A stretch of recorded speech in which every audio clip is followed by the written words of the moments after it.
Hey guys, just taking a few minutes to clean up this Poulan PRO. Just a quick bath before we start doing some service work. My friends over at HIPA Parts sent me a service maintenance kit for this saw. So that means we're going to be replacing some gas lines, some filters, and we're going to be putting a new carburetor on this saw.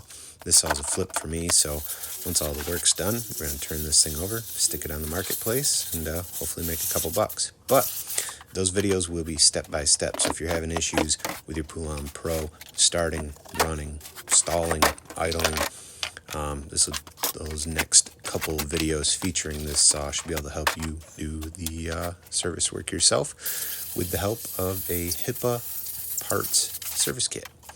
Be sure to give me a thumbs up, hit subscribe if you guys haven't already, hit that bell, hit all, turn on YouTube notifications so you guys don't miss those uploads. Thanks for watching.